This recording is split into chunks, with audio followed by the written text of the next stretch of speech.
है एक्चुअली वो पिछला वाला वीडियो ऐसे ही कट हो गया, हम वहीं से कंटिन्यू करेंगे।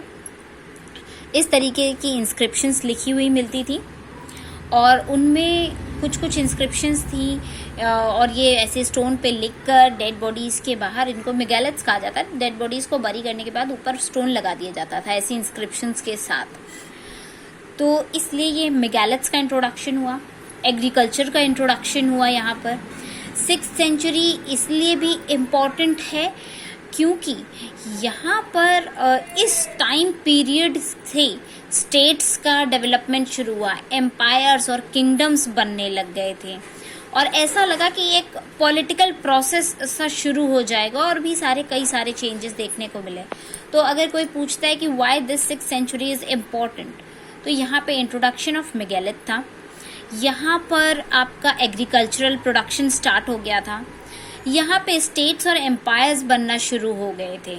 इस ड्यूरेशन में नए टाउन्स बनना शुरू हो गए थे through out the sub continent और इसीलिए 6th सेंचुरी और ऋग्वेदा भी इसी ड्यूरेशन में लिखा गया, इसीलिए ये 6th सेंचुरी बहुत ज़्यादा इम्पोर्टेंट है। और हम फिर दूसरा क्वेश्चन आता है कि आप पता कैसे चल रहा है, हिस्ट्री कैसे पता चल रही है इन सब चीज़ों के बारे में। तो जैसा कि हमने देखा था कि हमें हड़प्पन सिविलाइजेशन की जो लैंग्वेज है, जो स्क्रिप्ट है, वो अभी भी अनडेसिफर्ड है, बट ये जो 6th सेंचुरी की लैंग्वेज है या जो स्क्रिप्ट है उसको डेसिफर कर लिया गया है। इसीलिए इसको स्टडी करना थोड़ा सा इजी और कन्वीनियंट हो जाता है हमारे हिस्टोरियंस के लिए। तो हमें पता कैसे चलता है इसकी हिस्ट्री के बारे में, तो हमको कई सारे ड्राइंग्स मिले हैं। तो कैसे पता चलता है, तो you can see it over here. So हमको कैसे पता चलता है 6th सेंचुरी में क्या क्या मिला और कैसे ये हिस्ट्री होनी चाहिए, तो उसके एविडेंसेस हमें मिले हैं।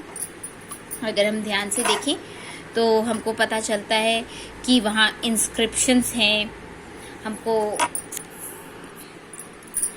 हमको इंस्क्रिप्शंस मिले हैं, टेक्स्ट मिले हैं, कॉइन्स हैं, विजुअल मटेरियल मिला है और इनके हेल्प के अकॉर्डिंग हिस्टोरियंस ने एक हिस्ट्री को बना पाए हैं कि ये इस टाइम की हिस्ट्री कैसे रही होगी। लेकिन फिर भी इतने सब एविडेंसेस होने के बाद भी हम कंप्लीट स्टोरी नहीं जान पाए हैं। जो हमें पता लग पाया है वो ये कि पियादसी, प्रिंसेप एंड प्रियादसी। प्रिंसेप तो जेम्स प्रिंसेप थे, एक ऑफिसर थे मिंट में, ईस्ट इंडिया कंपनी के एक ऑफिसर थे जेम्स प्रिंसेप, और उन्हीं को ये श्रेय जाता है कि उन्होंने जो लैंग्वेज है, इनकी जो स्क्रिप्ट है, ब्राह्मी और खरोस्ती, ये दो स्क्रिप्ट्स ब्राह्मी और खरोस्ती उन्होंने डेसिफर की थी कि किस साइन का, किस सिंबल का क्या मीनिंग है। और उन्होंने ही स्टडी करके ये बताया कि यहाँ पे जो किंग्स थे उस टाइम के, उनको पियादसी कहा जाता था। स्पेशली अशोक के लिए ये वर्ड यूज किए गए हैं, किंग अशोक के लिए। इसका मतलब होता था प्लेजेंट टू बीहोल्ड, मतलब जिसको देखते रहने का मन करे। और कुछ इंस्क्रिप्शंस उनको भी मिली, जिनको ऐसी इंस्क्रिप्शंस मिली जो ये सारी की सारी अशोक को रेफर करते थे, जो कि उस टाइम के बहुत फेमस रूलर थे। और ये बुद्धिस्ट टेक्स्ट में भी उनका इंफॉर्मेशन दिया गया है, अशोक के बारे में बुद्धिस्ट टेक्स्ट के बारे में, टेक्स्ट में भी लिखा हुआ है। और जो ये स्टडी कर रहे थे, इन्होंने इंस्क्रिप्शंस की जो स्टडी की, उस इंस्क्रिप्शन की स्टडी को एपिग्राफी कहते हैं। ये साइड में आप देख सकते हो कि epigraphy is the study of inscriptions. अब उन्होंने जब इसको डेसिफर कर लिया, ब्राह्मी और खरोस्ती को डेसिफर कर लिया, समझ में आने लगा कि ये क्या इंस्क्रिप्शंस हैं।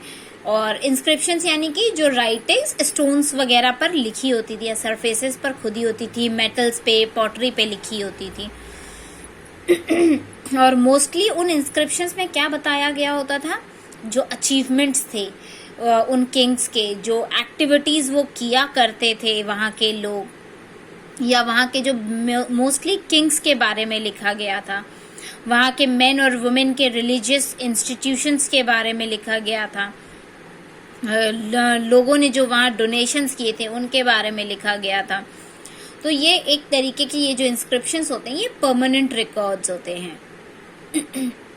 और क्योंकि हमने इन इंस्क्रिप्शंस को अब जान लिया था, डेसिफर हो गई थी दो स्क्रिप्ट्स, ब्राह्मी और खरोस्ती, ये स्क्रिप्ट्स थी और इन पे बेस्ड जो 2 लैंग्वेजेस फॉलो होती थी,